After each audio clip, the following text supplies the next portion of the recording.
Hey everybody, welcome back to CrushTalk, where your passions become conversations. We're doing a deep dive today into the world of Robert Greene. Yes. And all of his ideas about power, seduction, and mastery. And we've got a great interview with him. We do. And a study guide that really kind of unpacks all this stuff. It's super interesting. So I think it's going to be fun to kind of go through all this with everybody today. Yeah, and you know, it's funny when you think about someone who writes about power.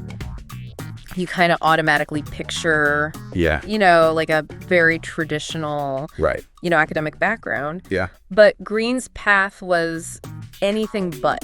So what did he do? Well, he had all of these jobs, you know, that don't seem related at all to writing. Like what? Well, he worked construction. Oh, wow. He was in a detective agency for a little while. Really? He was a tour guide. A tour guide? Uh-huh. He taught English in Spain. That's so interesting. I would never have guessed that. Right. From reading his books. Yeah. I mean, that's such an interesting background. Yeah, it really is. It makes you wonder how those experiences kind of shaped his thinking about. I think they gave him a very boots on the ground, real world perspective. Right. You know, it wasn't theoretical for him. He was seeing this stuff out in the world. Exactly. Yeah. So for anybody who's like maybe heard of the 48 Laws of Power, but hasn't actually read it, how would you sum up his approach to power? It's a lot more nuanced. Than like, you know, crush your enemies, climb the ladder at all costs. He actually talks about power as a feeling of control over your own life, your own destiny. And he even quotes Malcolm X.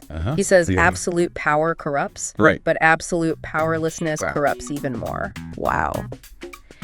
So he's saying, like, feeling helpless can be even worse than having too much power.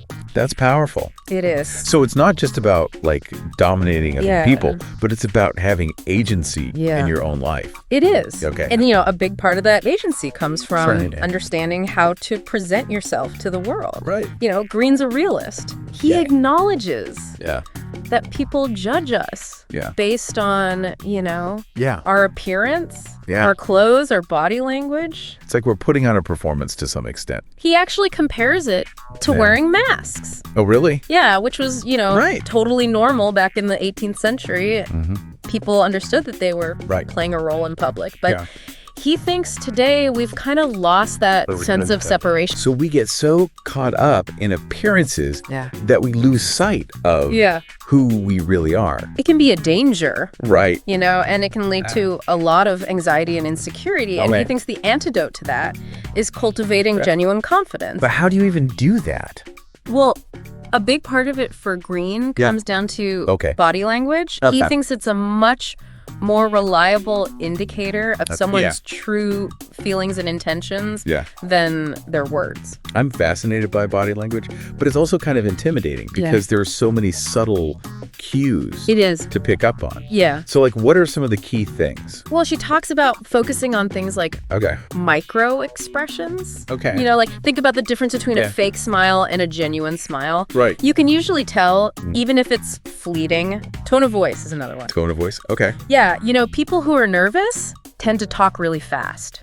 Oh, interesting. He also points out that posture can reveal a lot about power dynamics. So, for example, you know, in a business meeting, you might see employees kind of leaning forward, trying to impress the boss, while the boss is leaning back, all relaxed in charge.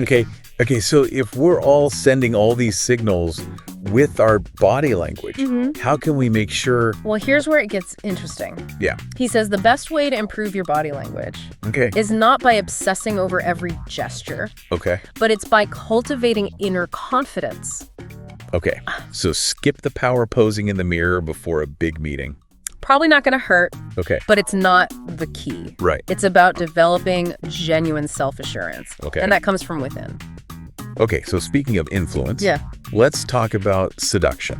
Because Greene has a whole book about this. He does. And his definition is really intriguing. It is. So, like, I have to admit, I'm a little curious about this seduction in the context of Robert Greene. Yeah, he sees it as this sophisticated form of influence, not just about romance, but about making people want to do what you want without even realizing it. That sounds a little Machiavellian, to be honest. It can be, but it's not always about manipulation or trickery. Right. He says true seduction involves understanding the other person deeply. Okay. And reflecting their needs back to them. Okay. He says it's incredibly powerful to make someone feel truly seen and understood. So it's more about creating a genuine connection than like using sneaky tactics. Right. Okay. And he uses this analogy of a mating ritual. Okay. But it's really about the psychology of influence. I'm curious, though, how does this concept of seduction translate to, like, the modern dating world? Yeah. With all the apps, instant gratification. Right. Does Greene address that at all? He does, and he actually sees some real challenges there. Okay. He worries that things like internet porn are creating unrealistic expectations, making it harder to connect with people in real life. It's like we're constantly bombarded with these idealized images. Yeah. And it's easy to feel like we don't measure up. Exactly. Yeah. And he also emphasizes that real-life seduction is a skill. Okay. Something that takes time and effort and the ability to read subtle cues. Right. It's not something you can learn from a screen. So we need to put down the phones and practice our social skills. Exactly. What a revolutionary concept. And he shares this really fascinating anecdote about Errol Flynn. Well, yeah. You know, the old Hollywood actor who was legendary for his seduction skills? Right. And apparently his secret weapon was his incredibly relaxed and comfortable demeanor. Okay. He just exuded genuine confidence, Right. and women found it irresistible. So maybe confidence really is the key, It's a powerful force. whether we're talking about boardrooms or bedrooms. Yeah. And it often stems from having a sense of purpose and mastery in other areas of life. Yeah. Which brings us to Greene's concept of mastery, Well, which is all about finding something Yeah. you're truly passionate about and dedicating yourself Right. to becoming really, really good at it. I love that. Yeah. I mean, here at Crush Talk, Yeah. we're all about turning passions into conversations. And I think mastery's It is. such a key part of that. Yeah. But how do we even begin to find our life's task, as Greene calls it? Right. He actually pushes back against the idea of, chasing a singular passion. Okay. He thinks it's more about finding something that truly resonates with you. Right. It's like thing you're willing to put in the time and effort to master, Yeah. even when it gets tedious. So it's not always going to be Fun. end games. No. Okay. He uses the example of Stevie Wonder. Okay. Obviously Wonder had natural talent, Right. but his mastery of the piano came from years of dedicated practice, Right. not just initial passion. So let's say somebody has found that thing Yeah. that really clicks with them. Mm-hmm. What advice does Greene have? Well, he has this Yeah. piece of advice that might surprise you. Okay. Especially if you're in your early 20s. Okay. He says, Don't chase the biggest paycheck. wait, hold on. I know. That's going against every instinct I have. Right. Okay. But he says you should prioritize learning over earning in those early years. So find a job Yeah. Find the job. that offers the most experience. Exactly. Even if it pays less. Okay. It's about finding a mentor, Yeah. getting your hands dirty, and absorbing as much knowledge. That's a really interesting perspective. It is. It's almost like he's advocating for like a modern day apprenticeship. Exactly. Instead of like going to college, ranking up dead. Yeah. Go learn from somebody. Exactly. Who's actually doing the thing. He uses the example of, those old school apprenticeship schools in like medieval Europe. Right. Imagine spending 7 years learning from a master craftsman, observing their every move, imitating their techniques, getting direct feedback. Right. He thinks that kind of hands-on learning is still the best way to develop true skill. So it's not just accumulating knowledge. Right. It's embodying it. Exactly. Almost like an art form. Yeah. Okay, now before we move on, I wanted to touch on something that happened to Greene a few years back that really shifted his perspective. Okay. In 2018, he had a stroke. Oh, wow. That left him partially paralyzed. I can't even imagine. Yeah. How did that experience? It definitely forced him to confront his own vulnerability in a very real way. Yeah. He talks about how he initially went through a phase of denial, thinking he'd recover quickly. Right. But then as the reality of his limitations set in, he had to grapple with depression. That's understandable. Yeah. To have your world turned upside down like that. It was a very dark time for him. So how did he eventually find a way to cope? Well, he credits a few things. Okay. Medication, focusing on what he could control, and cultivating gratitude. He talks about how he started to appreciate simple things in a whole new way, like being able to walk down the street or read a book on a park bench. Things that most of us take for granted. Exactly. Yeah. It's amazing how adversity can sometimes make us appreciate the little things. Yeah. Yeah. He also talks about how the experience made him much more empathetic towards others facing hardship. Right. It's like he could suddenly understand those feelings of dependence, helplessness on a visceral level, not just intellectually. That's a profound insight. It is. So even in the midst of a really challenging experience, he was able to find meaning and growth. That's pretty inspiring. It is. Yeah. He still struggles with moments of frustration, but he's learned to manage those feelings and find new sources of joy. Okay. And his wife has been a huge support system. It's so important to have those strong connections. It is. In our lives. Yeah. Especially during tough times. Yeah. He also talks about how writing has been a source of solace and purpose for him. Okay. Even when his physical world shrank, his mental and creative world expanded. It's like he found a way to channel his pain into something beautiful and meaningful. It is. Okay, so we've talked a lot about power seduction and mastery. We've even touched on some really profound reflections on life and loss. Yeah. And it all seems to come back to this idea of understanding human nature, both the light and the shadow. That's a great observation. Yeah. Like he's saying, hey, we're all complex beings with both good and bad impulses. Yeah. Let's not shy away from that. Right. Let's study it, understand it, and learn to navigate it with more awareness. I think that's one of the most valuable things you can get. I agree. From Greene's work. Yeah. Is a deeper understanding of yourself and the people around you. Yeah. And something that really struck me was his idea that everyone plays power games. Right. To some extent.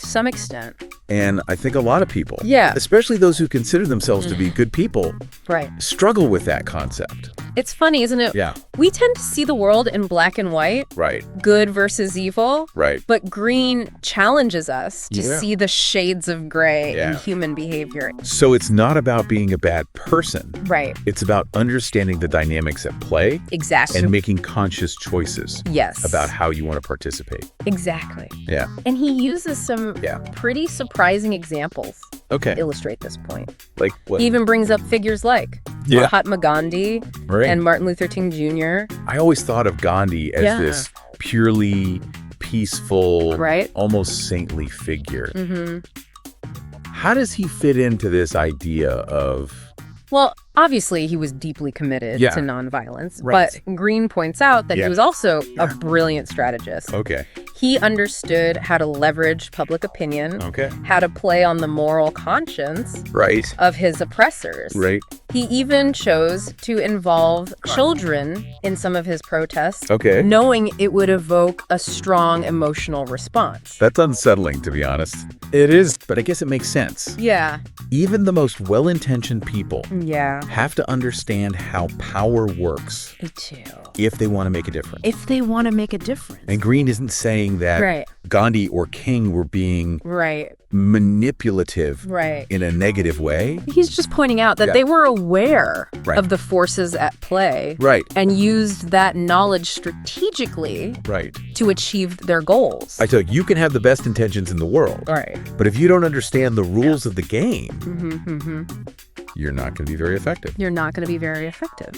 And that awareness could be applied to so many areas of life, whether it's negotiating a raise, navigating office politics, or building stronger relationships. Absolutely. Okay, I'm going to switch gears for a minute. Okay. Talk about something Greene said that really resonated with me. Okay. He talks about the importance of not shying away from our dark side. Okay. But learning to use it in a healthy, productive way.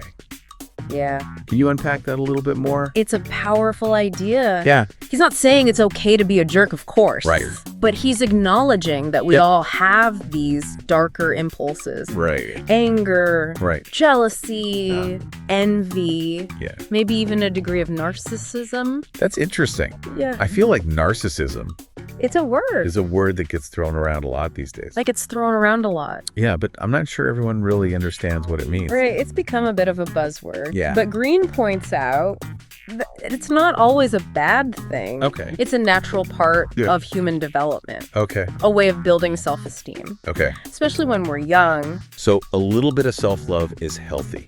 Yeah, a little bit even necessary. Is healthy. But it becomes a problem. But it becomes a problem. It's all-consuming. When it's all-consuming. Right. Exactly. Okay. The challenge is to mature and redirect some of that self-focus outwards into empathy and care for others. So it's about finding that balance between self-love and love for others. And love for others. Okay. He actually talks about becoming a healthy narcissist. Okay. Someone who can channel those tendencies into something positive. Like, let's say you're an artist with a lot of pent-up anger. Right. Instead of letting it fester or explode in unhealthy ways, you could pour that energy into your work. Okay. Creating something powerful and moving. I love that reframing. Yeah. It's like our so-called flaws can actually become our strengths. Yeah. If we learn to understand. If we learn to understand. And harness them. But I think a lot of people are scared to even look at their shadow side for fear of what they might find. It is easier to pretend those darker impulses don't exist. Right. But Greene believes that awareness is the first step towards growth. Okay. He actually challenges us to confront our own shadow side, to ask ourselves, what are my deepest insecurities? Wow. What are the things I try to hide from others? Okay. What are my negative tendencies? Those are tough questions to ask yourself. They are tough questions, but I think they're important ones. Yeah. Like, how can we possibly grow if we're not willing to acknowledge the parts of ourselves that we don't like? Exactly. He's not saying it's going to be easy or comfortable, Right. but it's the only way to become a more whole and integrated person. Right. It's about accepting ourselves fully, both the light and the shadow. That's a powerful message. It is. It kind of makes me wonder what would happen if we all took Greene's challenge to heart. Like, what if we all got a little more honest with ourselves about our own darkness and a little more compassionate towards the darkness in others? It's a fascinating thought experiment. I mean, it's not going to magically erase all the problems in the world, but I think it would definitely shift our perspective and maybe even create more space for understanding and empathy. I love that. Yeah. Okay, so let's talk about something a little lighter for a moment. Right.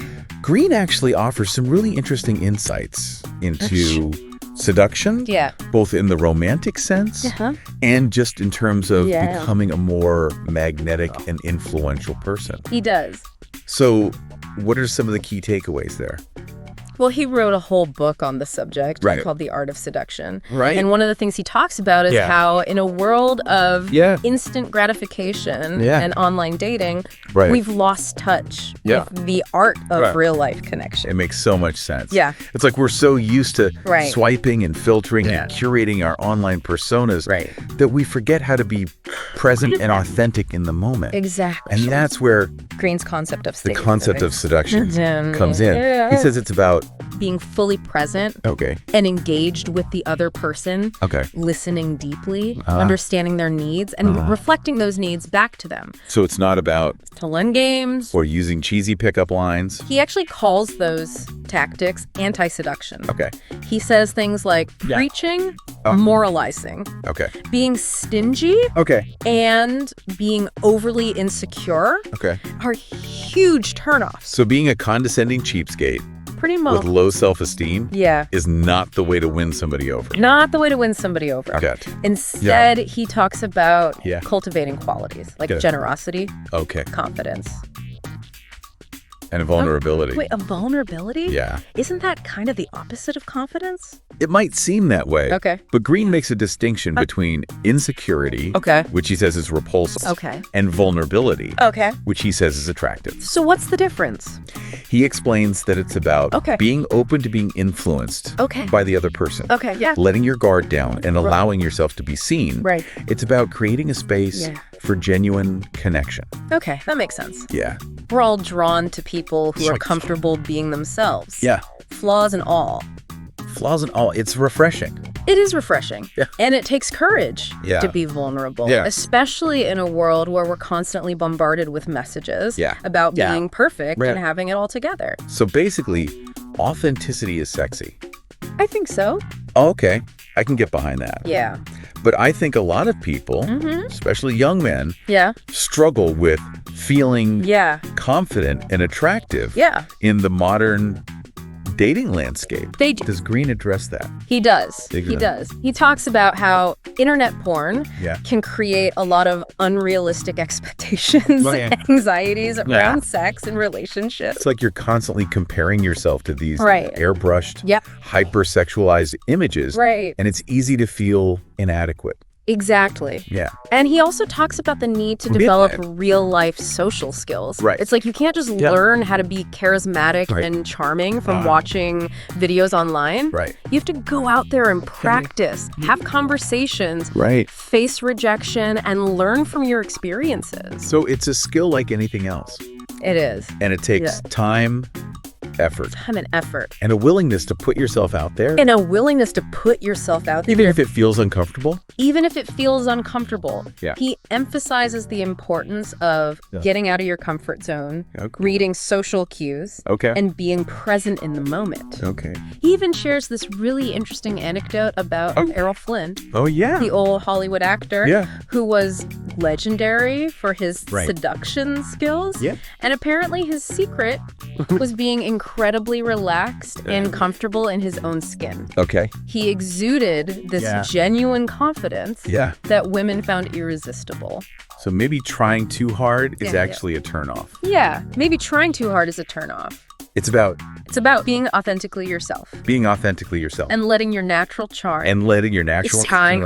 Shine through. Yeah. And that confidence often comes from having a sense of purpose and mastery in other areas of life. When you feel good about yourself and your accomplishments, it naturally radiates outwards. I love how all these ideas are interconnected. It's like building strong foundation of confidence and skill in one area can have a ripple effect.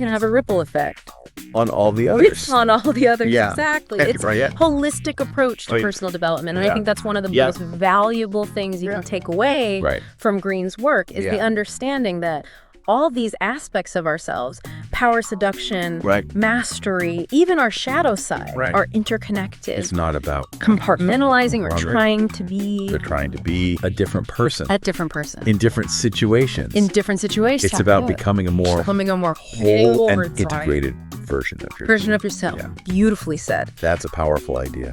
So we've been unpacking Robert Greene's thoughts on power, seduction, and mastery. Now, you mentioned something earlier about Greene having a dream about the future. He did. What was that all about? Well, he talked about this vivid dream where he was transported to New York City in the year 2072. And what struck him was how happy and content everyone seemed. Really? It was like humanity had finally figured things out, found a way to live in harmony. That's a beautiful vision. It is. This idea that maybe someday we'll evolve beyond all the conflict and division. Yeah. But Greene isn't exactly known for being an optimist. No, he's not.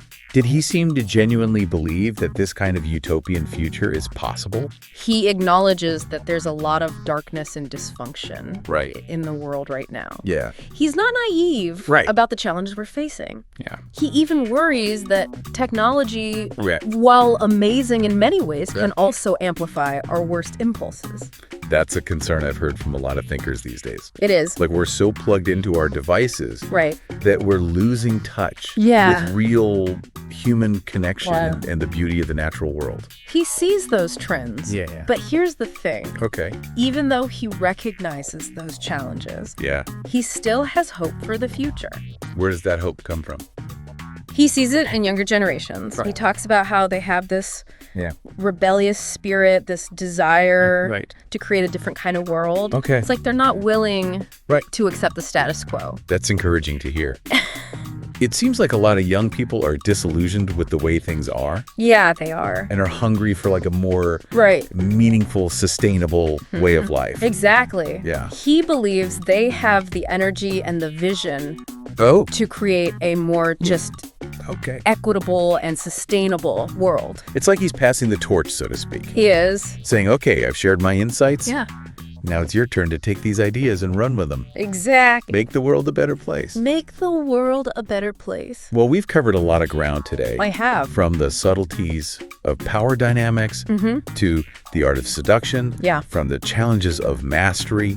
To the importance of confronting our shadow side. That's a lot. And it all circles back to this idea of understanding human nature. Yeah. And using that knowledge to create a more fulfilling life, both for ourselves and for the world around us. I think what makes Robert Greene's work so compelling is that it's not just about reading and absorbing information. It's about taking those ideas and applying them to your own life. Having conversations like this and seeing how it all plays out in the real world. It's an invitation to become a student of human nature, to observe, to experiment, and to keep learning and growing. Throughout our lives. Exactly. And hopefully along the way, we can all become a little wiser. A little wiser. A little more self-aware. A little more self-aware. And a little more compassionate. I couldn't have said it better myself. That's it for today's Crush Talk, where your passions become conversations. Thanks for listening. Until next time.